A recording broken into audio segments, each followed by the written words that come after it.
সব জায়গায় আল্লাহর প্রশংসা থাকার দরকার আছে না নাই? কিন্তু ভোট চুরি করা যাবে না। যাবে? ভোট হচ্ছে আল্লাহর পক্ষ থেকে অনেক বড় একটা আমানত। আর আমানতের ব্যাপারে in the day of judgement, কিয়ামতের কঠিন দিনে আপনাকে জিজ্ঞেস করবে কে? কুল্লুকুম রাঈন ওয়া কুল্লুকুম মাসউলুন আন রাইয়াতিহি। তোমরা প্রত্যেকে দায়িত্বশীল, আর তোমাদের প্রত্যেকের দায়িত্বের ব্যাপারে জিজ্ঞেস করা হবে। চিৎকার করে বলেন ঠিক কি না? এজন্য আমার ভোট আমি দেব, যাকে খুশি তাকে দেব এমনটা না, সৎ লোক দেখে দেব। ঠিক কি না? আমার ভোট আমি দেব, ইসলাম প্রিয় লোক দেখে দেব, যারা ইসলামের পক্ষে থাকে, যারা জনগণের বন্ধু, যারা দেশের টাকা বিদেশে পাচার করে না, যারা এক কলমের খোঁচা মেরে কোটি টাকা উধাও করে দেয় না, যারা আমরা বন্যায় কষ্ট পেলে আমাদেরকে দেখতে আসে, এরকম নেতার দরকার আছে না নাই? আবার নেতা ভুল করলেও নেতাকে শুধরে দিতে হয়। ঠিক কি না? ইমাম সাহেব যদি মসজিদে নামাজ পড়াতে যে ভুল করে, পিছন থেকে শুধরে দিতে হয় না? ইমাম সাহেব নামাজ শুরু করেছেন, ওয়াদ-দুহা ওয়াল-লাইলি ইযা সাজা মা ওয়াদ্দাআকা রাব্বুকা ওয়া মা ক্বালা, এরপরে ভুলে গেছে, আর বের হয় না। এরকম হয় না? বিষ্ণু ঈসা ইসলামেরও হতো, সাহাবাদেরও হতো। ভুলে গিয়েছে, বের হয় না, তখন পেছন থেকে শুধরে দিতে হয়। তবে আগে সুযোগ দিবেন, তাকে আপনি চান্স দিবেন, তিনি আবার রিপিট করবে, রিপিট করে সূরাটাকে বের করে আনতে পারে কিনা ট্রাই করবে। 2-3 বার ট্রাই করার পরেও যদি না পারে, পিছন থেকে ঠিক করে দেওয়ার দরকার আছে না নাই? কিন্তু অনেকে আবার পিছনে উৎ পেতে বসে থাকে যে ইমাম ভুল করে কোন জায়গায়। তারাবির নামাজে আমাদের দেশে এই ঝামেলা আছে না নাই? এক হাফেজ সাহেব নামাজ পড়ে, আর এক হাফেজ সাহেব পিছন থেকে কোথায় ভুল হয় একটু দেখি। এই নিয়তে যদি আপনি হেফজ করেন, আপনার দিনও শেষ, দুনিয়াও শেষ, আখিরাতটাও বরবাদ। জোরে বলেন ঠিক কিনা? ভুল হতেই পারে, মানুষ ভুলের ঊর্ধ্বে নয়। কুল্লুকুম খাত্তা, তোমরা সবাই ভুল করো। ওয়া খায়রুল খাত্তাইনা তাওয়াবুন, আর এই ভুলকারীদের মধ্যে আল্লাহর কাছে শ্রেষ্ঠ ভুলকারী যে লোক ভুল করার পরে তওবা করে কার কাছে? আল্লাহর কাছে। আল্লাহর কাজই তওবা কবুল করা। গাফিরিজ যামবি ওয়া কাবিলিত তাওব। আমরা ভুল করব, শয়তান ওয়াসওয়াসা দিবে, আর আল্লাহ মাফ করবে। ঠিক কি না?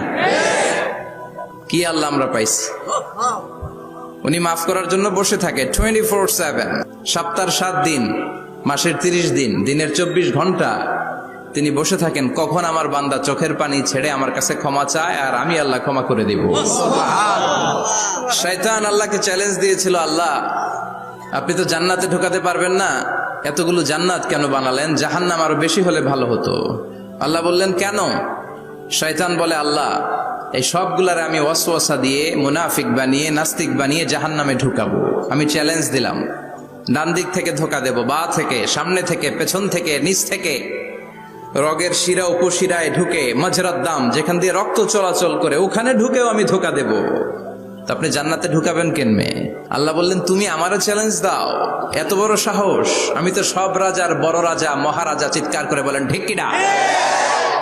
মহারাজার সাথে চ্যালেঞ্জ দেয়া যায় না। তুমি আমাকে চ্যালেঞ্জ দাও, ওকে ডান, আই টেক ইউর চ্যালেঞ্জ। আমিও তোমার চ্যালেঞ্জ নিলাম। তুমি আজীবন ধোকা দিবা, আজীবন তুমি গুমরাহ করবা, বেনামাজি বানাবা, জালিম বানাবা।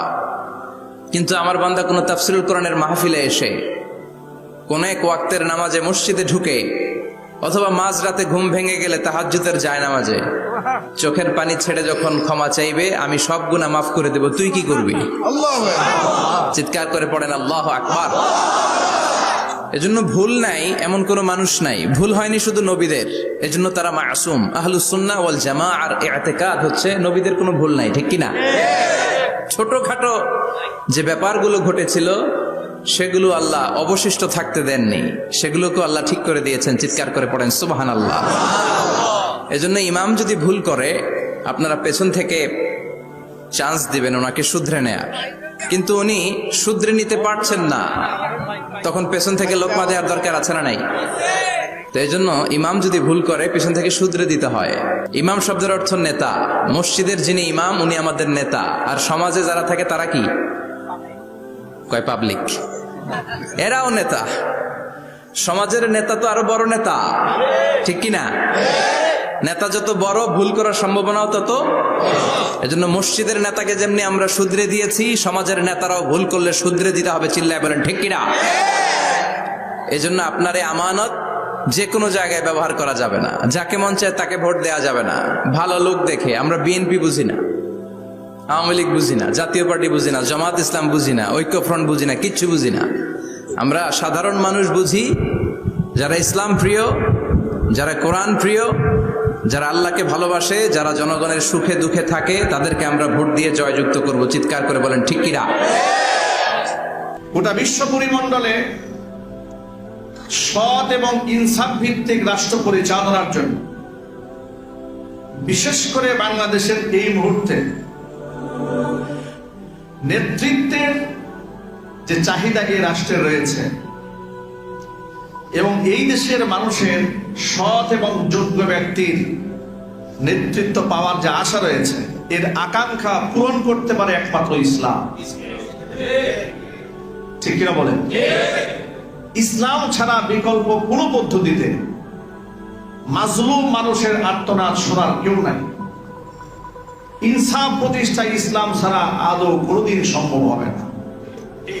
যুগ যুগ তার সাক্ষী দিয়েছে, আকাশ জমিন তার সাক্ষী, এনভায়রনমেন্ট তার সাক্ষী, বর্তমান বিশ্ব চরাচর তার সাক্ষী।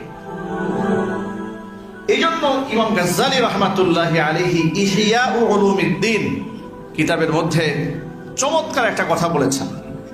কথাটা আমি কোট করেছি। ইমাম গাজ্জালী রাহিমাহুল্লাহ বলেছেন, ইলাম আন্না সালতানাতা ওয়াল মুলকা লা ইয়াকুমানি ইল্লা বিদ্দীন। জেনে রেখো তোমরা, রাজত্ব এবং নেতৃত্ব লা ইয়াকুমানি ইল্লা বিদ্দীন, এটা ধর্ম ছাড়া, দিন ছাড়া কখনো প্রতিষ্ঠিত হতে পারবে না। ওয়াদ্দীন লা ইয়াকুমু ইল্লা বিসুলতান, আর দিনও এটা রাষ্ট্র ব্যবস্থা ছাড়া প্রতিষ্ঠিত রাখা সম্ভব নয়। সুতরাং ফাদ্দীনু আসলুন, ধর্ম হচ্ছে মূল ভিত্তি, ওয়াস সুলতানু হারিসুন, আর নেতৃত্ব হচ্ছে তার পাহারাদার। ধর্ম হচ্ছে মূল ভিত্তি, আর ওই ধর্মকে টিকে রাখার জন্য নেতৃত্ব হচ্ছে তার মূল পাহারাদার। ওয়ামা লা আসলা লাহু ফামাহদুমুন, যার ভিত্তি নাই তার তো ধ্বংস অনিবার্য।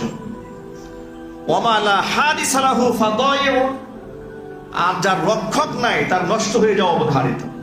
সুবহানাল্লাহ, কত চমৎকার এবং গভীর কথা বলেছেন ইমাম গাজ্জালী রাহিমাহুল্লাহ। তিনি তো আধ্যাত্মিক রাহবার। তিনি বললেন, মা লা আসলা লাহু ফামাহদুমুন, যার ভিত্তি থাকে না তা টিকবে না। কথা ঠিক না বলেন? যদি ফাউন্ডেশন না থাকে, এই ইমারত, এই দালান টিকবে? টিকবে না। আবার ধরুন আপনি ফাউন্ডেশন করেছেন, দালানও দিয়েছেন, কিন্তু এর রক্ষক নাই, হেফাজত করার কেউ নাই, এটা কি ঠিক থাকবে না নষ্ট হয়ে যাবে? নষ্ট হয়ে যাবে।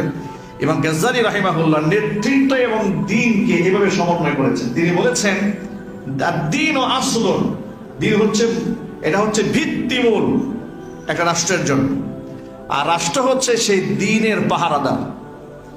রাষ্ট্র যদি ধর্মের পাহারাদারি না করে, এই ধর্ম টিকবে না, নষ্ট হয়ে যাবে। এই জন্য ইসলামে খেলাফতের গুরুত্ব অপরিসীম। আপনি কার হাতে নেতৃত্ব দেবেন, কার নেতৃত্ব মানবেন, এটা আপনার মন করা বলে চলবে না যে আমার ভোট আমি দেব, যাকে খুশি তাকে দেব। বক্তব্য শুনতে গেলেও সুন্দর মনে হলেও কথাটি সুন্দর নয়। আমার ভোট আমি দেব, দিনদার, ইমানদার, ইনসাফগার ব্যক্তিকে দেখে দেব।